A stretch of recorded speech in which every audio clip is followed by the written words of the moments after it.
pencegahan penularan COVID-19. Yang pertama, cuci tangan dengan sabun dan air mengalir. Yang kedua, tutup dengan bahu ketika batuk. Yang ketiga, gunakan masker ketika keluar rumah. Yang keempat, gunakan hand sanitizer di tempat umum. Dan yang kelima, jaga jarak.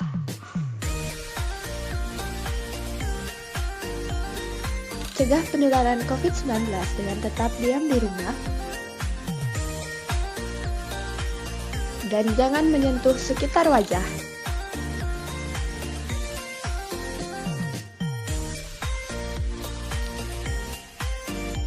Mari cegah penularan COVID-19 dengan tetap diam di rumah.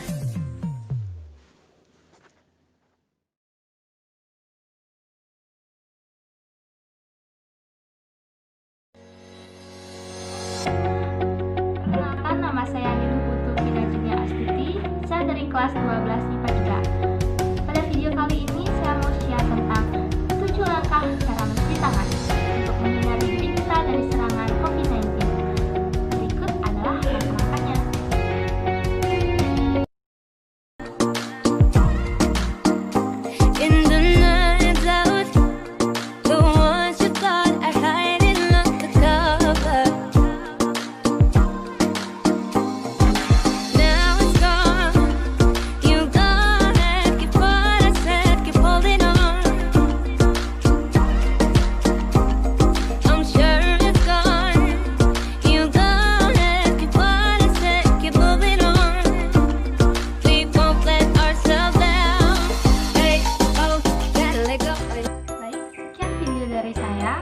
Mari kita bersama-sama cegah penularan COVID-19 dengan cara menerapkan perilaku hidup bersih dan sehat, salah satunya dengan cara mencuci tangan.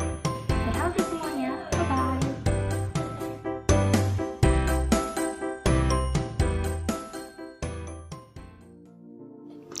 Halo semua, apa kabar hari ini? Perkenalkan, aku Niputulinda Perdiani, biasa dipanggil Linda dari kelas 12 MIPA 4. Pada video kali ini akan menyampaikan sedikit kegiatan-kegiatan positif yang bisa dilakukan selama pandemi. Seperti himbauan pemerintah pada beberapa bulan lalu, dengan adanya coronavirus ini mengakibatkan kita dan seluruh keluarga dibatasi kegiatannya untuk berkumpul dan juga pergi keluar rumah oleh pemerintah dengan cara untuk diam di rumah sebagai tindakan untuk mencegah penyebaran coronavirus ini. Baiklah, kegiatan-kegiatan yang kita lakukan di rumah ini hendaknya lah menarik walaupun kegiatan itu merupakan kegiatan basic yang kita lakukan. Yang pertama, ada belajar. Kita belajar bekerja, semuanya yang dilakukan oleh orang tua maupun kita itu dilakukan di rumah. Yang pertama, belajar. Hal-hal yang harus kita lakukan dalam belajar di rumah adalah yang pertama, menetapkan jadwal belajar. Yang kedua, membuat target atau list do per day. Hal-hal apa yang akan kita lakukan hari ini? Yang ketiga, belajar yang efektif, di mana kita belajar dengan fokus walaupun dalam waktu yang singkat. Yang keempat, belajar dengan metode yang kita sukai, yang tidak menyebabkan kita bosan, misal menonton video ataupun membaca bagi kalian yang tidak mudah bosan. Dan yang kelima, jangan sampai pikiran teralihkan oleh hal-hal lain, seperti handphone, bermain game, dan lain sebagainya. 2. Melakukan hobi. Hobi yang kita lakukan di sini, kita gunakan waktunya itu adalah pada saat waktu luang. Jadi, kita nggak akan merasa bosan ataupun kesepian. Yang dulunya bisa bermain sama teman, ya sekarang kita gunakan untuk mengeksplor diri sendiri, mengenal diri sendiri dengan cara melakukan hobi kita. Yang ketiga ada olahraga. Nah, kita diam di rumah, itu fungsinya untuk mencegah kita terkena paparan virus. Nah, salah satu hal yang bisa kita lakukan untuk memperkuat imun tubuh kita adalah dengan olahraga.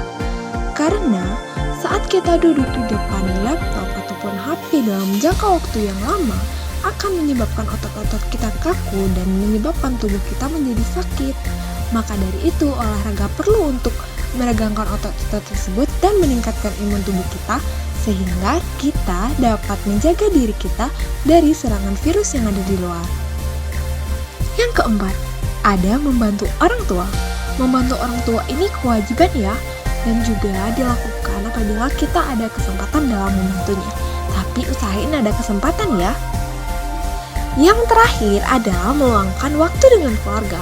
Nah, dengan adanya pandemi ini memberikan kesempatan untuk kita yang jarang berkumpul dengan ayah, ibu, adik, dimana kita sibuk belajar di sekolah dan lain sebagainya, bisa berkumpul, bisa berbagi cerita, menceritakan hal yang seru selama di sekolah, dan tentunya mempererat tali persaudaraan kita.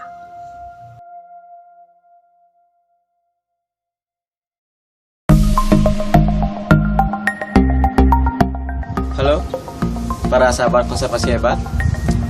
Baik, seperti yang saya sudah katakan pada video sebelumnya, nah dalam video kali ini saya akan menjelaskan atau memaparkan tips and trik dari pengalaman saya bagaimana saya mengolah bahan pangan saya menjadi makanan yang bisa dimakan.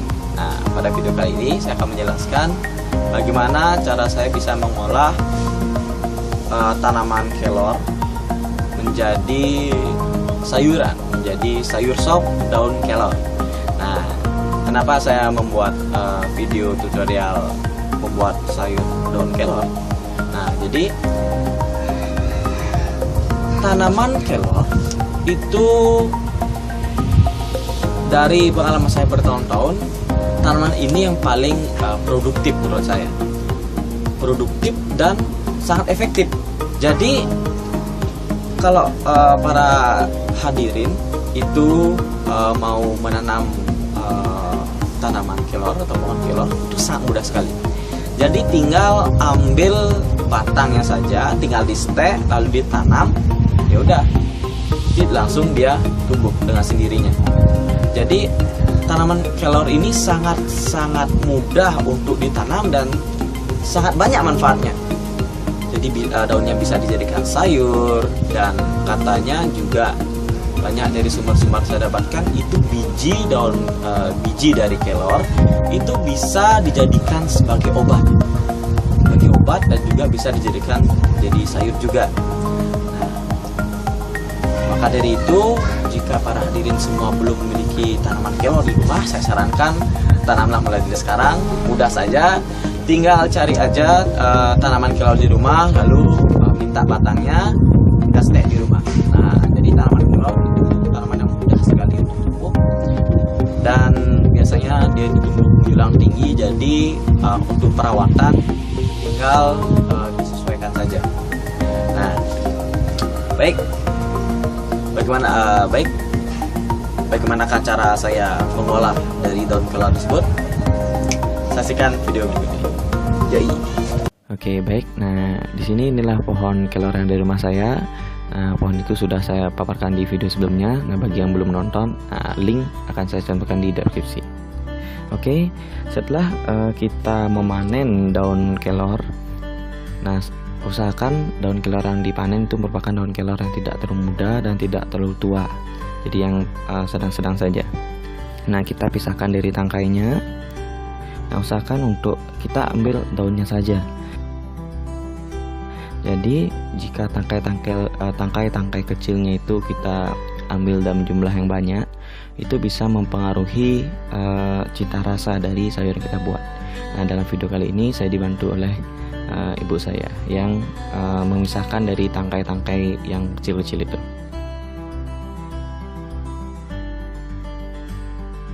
Nah, setelah selesai, kita rebus setengah matang di air mendidih. Lalu kita tiriskan.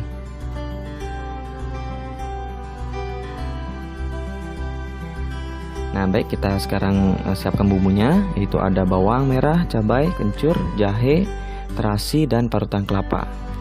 Nah, kita parut semua bumbu itu termasuk cabai dan yang lain-lain.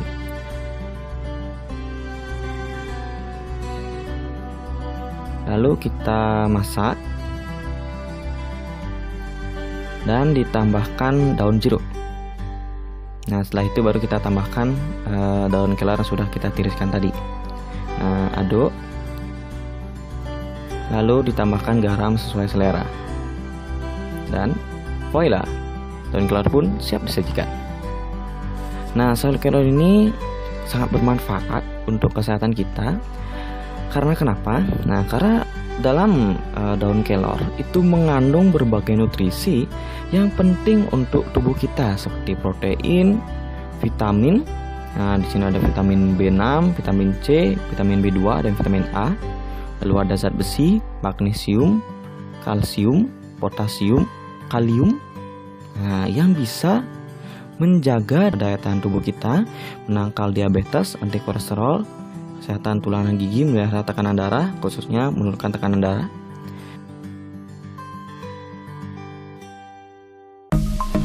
Nah, baik, seperti itulah bagaimana cara saya membuat sop atau resep dari sup daun kelor. Nah, sup daun kelor ini sangatlah memiliki gizi yang tinggi, jadi tentunya bisa menambah daya tahan tubuh kalian dan nutrisi dalam tubuh kalian juga tercukupi. Saatnya juga murah, jadi tidak perlu keluar rumah untuk membeli sayur-sayur yang ada di toko.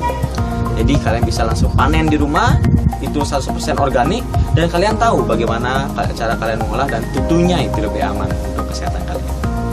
Baik, saya Persugantara. Terima kasih telah menonton tayangan ini. Nah, jadi jika kalian tertarik untuk ikut dari organisasi Youth Conservation Initiative Bali tahun 2020, kalian bisa mendaftar di website kami di ycibali.org. Nanti link saya akan taruh di deskripsi. Dan di organisasi kita ini tentunya kita di sini di Youth Conservation Initiative itu mempelajari bagaimana caranya kita sebagai manusia itu bersyukur terhadap karunia dari Tuhan Yang Maha Esa. Karunia kita yang dikasih berupa sumber daya yang sangat berlimpah sekali, yaitu sumber daya alam. Dan bagaimana cara kita menjaganya, nanti kita akan pelajari bersama di Youth Conservation Initiative. Sahabat konservasi hebat.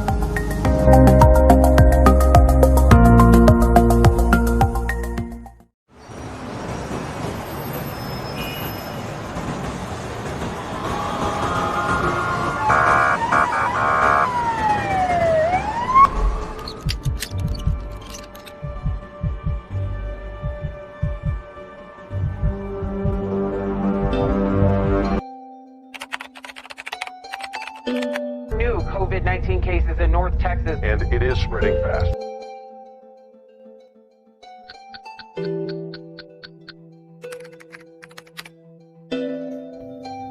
Ini tentang waktu itu lagi. Hari demi hari, lakukan rutinitas yang sama. Menanyakan kapan semuanya akan kembali. Berbagai konspirasi mulai timbul di sini. Namun, tak kunjung ada solusi. Dan daripada berargumentasi, memikirkan yang tak pasti, mari kita beradaptasi.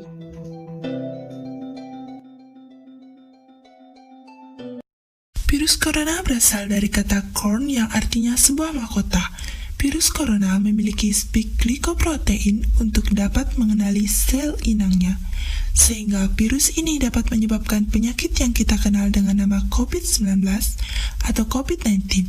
COVID-19 ini dapat menyebabkan penyakit infeksi seperti demam, flu, batuk, dan sesak napas, serta dapat menyebabkan kematian jika diiringi dengan penyakit kronis. Perlu kita ketahui bahwa COVID-19 dapat menular melalui droplet lewat hidung, mulut, serta mata. Oleh sebab itu, marilah kita tetap terapkan protokol kesehatan yang ada. Mendengar hal ini mungkin bosan mulai terasa. Jiwa dan raga seakan terperangkap untuk diam di rumah saja. Namun, selalu ingatkan ego kita, mari bersama tetap terapkan protokol kesehatan yang ada. And welcome to the new normal. Perlu kita ketahui, new normal bukanlah akhir dari segalanya. Namun new normal adalah sebuah tatanan baru yang dirancang oleh pemerintah untuk tetap dapat beraktivitas sehari-hari, namun dengan tetap menerapkan protokol kesehatan yang ada.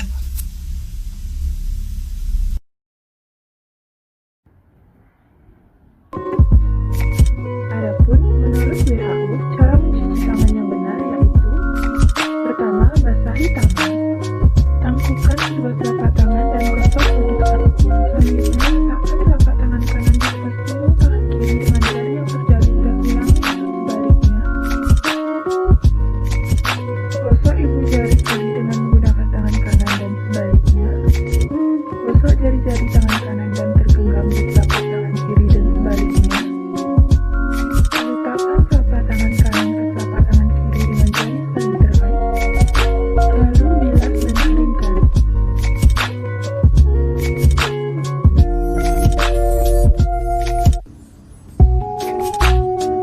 memasang masker, cuci tangan pakai sabun dan air mengalir. Pasang masker untuk menutupi mulut dan hidung dan pastikan tidak ada celah antara wajah dan masker.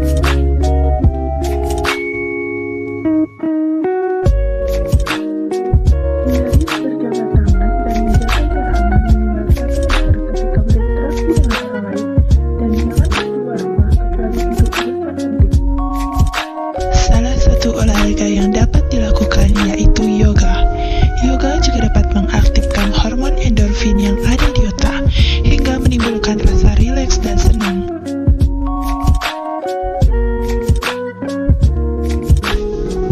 Sebagai siswa, belajar di rumah sangat diperlukan dalam situasi pandemi ini agar kurikulum pendidikan dapat berjalan sesuai kebijakan yang telah disusun.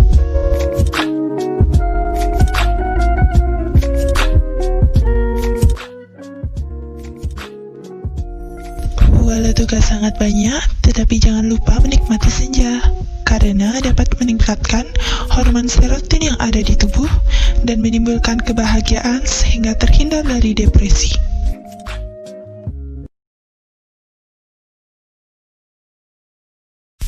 Dan yang terpenting, jangan lupa berdoa ya. Berharap semua akan kembali normal lagi. Dan tentunya hari esok bisa lebih baik daripada hari ini. Hari ini lebih baik dari hari kemarin yang lewat begitu saja tanpa lakukan apa-apa.